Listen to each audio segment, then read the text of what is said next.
Kannada matrimony ಆಷಾಢ offer. ಈಗ membership ತಗೊಳ್ಳಿ, ಆಷಾಢದಲ್ಲಿ free ಆಗಿ ಯೂಸ್ ಮಾಡಿ.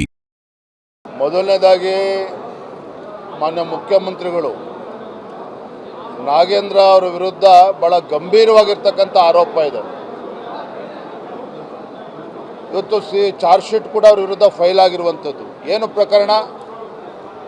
ಅವರು ಸಚಿವರಿದ್ದಾಗ ವಾಲ್ಮೀಕಿ ಅಭಿವೃದ್ಧಿ ನಿಗಮದಲ್ಲಿ ನೂರಾರು ಕೋಟಿ ಹಣವನ್ನು ಲಪಟಾಯಿಸಿ ತೆಲಂಗಾಣ ರಾಜ್ಯದಲ್ಲಿ ಸಾವಿರಾರು ಅಕೌಂಟ್ಗಳನ್ನು ಓಪನ್ ಮಾಡಿ ಅಲ್ಲಿ ಕ್ಯಾಶನ್ನು ಡ್ರಾ ಮಾಡಿ ದುರ್ಬಳಕೆ ಮಾಡಿಕೊಂಡಿರ್ತಕ್ಕಂಥದ್ದು ಜಗಜ್ಜಾಹೀರಾಗಿದೆ.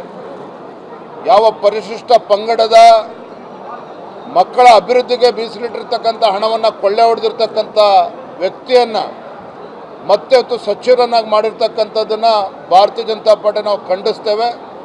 ಮುಂದಿನ ದಿನಗಳಲ್ಲೂ ಕೂಡ ನಾಡಿದ್ದು ಸದನ ಕೂಡ ಪ್ರಾರಂಭ ಆಗ್ತದೆ, ಅಲ್ಲೂ ಕೂಡ ಹೋರಾಟವನ್ನು ಮುಂದುವರಿಸ್ತೇವೆ.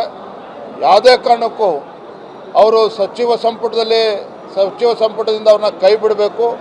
ಈ ನಿಟ್ಟಿನಲ್ಲಿ ಹೋರಾಟವನ್ನು ಕೂಡ ನಾವು ಮಾಡ್ತಾ ಇದ್ದೇವೆ. ಸರ್, ಮತ್ತೆ ಅವರು ಜೈಲ್ಗಳಲ್ಲಿ ತನಿಖೆ ಪೂರ್ವಾಯಿತು ಅಂದರೆ ಈಗ ಏರ್ಪೋರ್ಟಲ್ಲಿ ಅವ್ರು ಹೋಗಿರ್ತಕ್ಕಂಥ CCTV ಅದೆಲ್ಲ ಪರಿಶೀಲನೆ ಮಾಡ್ತಾ ಇದೆ ಇಡೀ ತಂಡ. ನೋಡಿ, ಅವರು ಬೇಲ್ ಕಂಡೀಷನನ್ನು ವೈಲೇಟ್ ಮಾಡಿದ್ದಾರೆ ಅಂತ ಹೇಳಿದ್ರೆ ನ್ಯಾಯಾಲಯ ಇದೆ, ಖಂಡಿತ ಅದ್ರ ಬಗ್ಗೆ ತೀರ್ಮಾನವನ್ನು ತೆಗೆದುಕೊಳ್ತದೆ.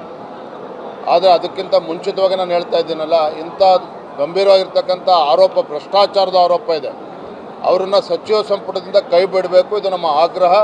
ಹೋರಾಟವನ್ನು ಮುಂದುವರಿಸ್ತೇವೆ. ಮೊದಲನೇದಾಗಿ ಮಾನ್ಯ ಮುಖ್ಯಮಂತ್ರಿಗಳು ನಾಗೇಂದ್ರ ಅವರ ವಿರುದ್ಧ ಬಹಳ ಗಂಭೀರವಾಗಿರ್ತಕ್ಕಂಥ ಆರೋಪ ಇದೆ. ಇವತ್ತು ಚಾರ್ಜ್ ಶೀಟ್ ಕೂಡ ಅವ್ರ ವಿರುದ್ಧ ಫೈಲ್ ಆಗಿರುವಂಥದ್ದು. ಏನು ಪ್ರಕರಣ? ಅವರು ಸಚಿವರಿದ್ದಾಗ ವಾಲ್ಮೀಕಿ ಅಭಿವೃದ್ಧಿ ನಿಗಮದಲ್ಲಿ ನೂರಾರು ಕೋಟಿ ಹಣವನ್ನು ಲಪಟಾಯಿಸಿ ತೆಲಂಗಾಣ ರಾಜ್ಯದಲ್ಲಿ ಸಾವಿರಾರು ಅಕೌಂಟ್ಗಳನ್ನು ಓಪನ್ ಮಾಡಿ ಅಲ್ಲಿ ಕ್ಯಾಶನ್ನು ಡ್ರಾ ಮಾಡಿ ದುರ್ಬಳಕೆ ಮಾಡಿಕೊಂಡಿರ್ತಕ್ಕಂಥದ್ದು ಜಗಜ್ಜಾಹೀರಾಗಿದೆ. ಯಾವ ಪರಿಶಿಷ್ಟ ಪಂಗಡದ ಮಕ್ಕಳ ಅಭಿವೃದ್ಧಿಗೆ ಮೀಸಲಿಟ್ಟಿರ್ತಕ್ಕಂಥ ಹಣವನ್ನು ಕೊಳ್ಳೆ ಹೊಡೆದಿರ್ತಕ್ಕಂಥ ವ್ಯಕ್ತಿಯನ್ನು ಮತ್ತೆ ಇವತ್ತು ಸಚಿವರನ್ನಾಗಿ ಮಾಡಿರ್ತಕ್ಕಂಥದ್ದನ್ನು ಭಾರತೀಯ ಜನತಾ ಪಾರ್ಟಿ ನಾವು ಖಂಡಿಸ್ತೇವೆ.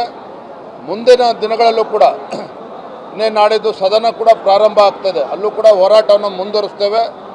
ಯಾವುದೇ ಕಾರಣಕ್ಕೂ ಅವರು ಸಚಿವ ಸಂಪುಟದಿಂದ ಅವ್ರನ್ನ ಕೈ ಬಿಡಬೇಕು. ಈ ನಿಟ್ಟಿನಲ್ಲಿ ಹೋರಾಟವನ್ನು ಕೂಡ ನಾವು ಮಾಡ್ತಾ ಇದ್ದೇವೆ. ಸರ್, ಮತ್ತೆ ಅವರು ಜೈಲ್ಗಳಲ್ಲಿ ತನಿಖೆ ಪೂರ್ವಾಯಿತು ಅಂದರೆ ಈಗ ಏರ್ಪೋರ್ಟಲ್ಲಿ ಅವ್ರು ಹೋಗಿರ್ತಕ್ಕಂಥ CCTV ಅದೆಲ್ಲ ಪರಿಶೀಲನೆ ಮಾಡ್ತಾ ಇದೆ ಇಡೀ ತಂಡ. ನೋಡಿ, ಅವರು ಬೇಲ್ ಕಂಡೀಷನನ್ನು ವೈಲೇಟ್ ಮಾಡಿದ್ದಾರೆ ಅಂತ ಹೇಳಿದ್ರೆ ನ್ಯಾಯಾಲಯ ಇದೆ, ಖಂಡಿತ ಅದ್ರ ಬಗ್ಗೆ ತೀರ್ಮಾನವನ್ನು ತೆಗೆದುಕೊಳ್ತದೆ. ಆದರೆ ಅದಕ್ಕಿಂತ ಮುಂಚಿತವಾಗಿ ನಾನು ಹೇಳ್ತಾ ಇದ್ದೀನಲ್ಲ, ಇಂಥ ಗಂಭೀರವಾಗಿರ್ತಕ್ಕಂಥ ಆರೋಪ, ಭ್ರಷ್ಟಾಚಾರದ ಆರೋಪ ಇದೆ, ಅವರನ್ನು ಸಚಿವ ಸಂಪುಟದಿಂದ ಕೈ ಬಿಡಬೇಕು. ಇದು ನಮ್ಮ ಆಗ್ರಹ. ಹೋರಾಟವನ್ನು ಮುಂದುವರಿಸ್ತೇವೆ. ಕನ್ನಡ ಮ್ಯಾಟ್ರಿಮೋನಿ ಆಷಾಢ ಆಫರ್. ಈಗ ಮೆಂಬರ್ಶಿಪ್ ತಗೊಳ್ಳಿ, ಆಷಾಢದಲ್ಲಿ ಫ್ರೀ ಆಗಿ ಯೂಸ್ ಮಾಡಿ.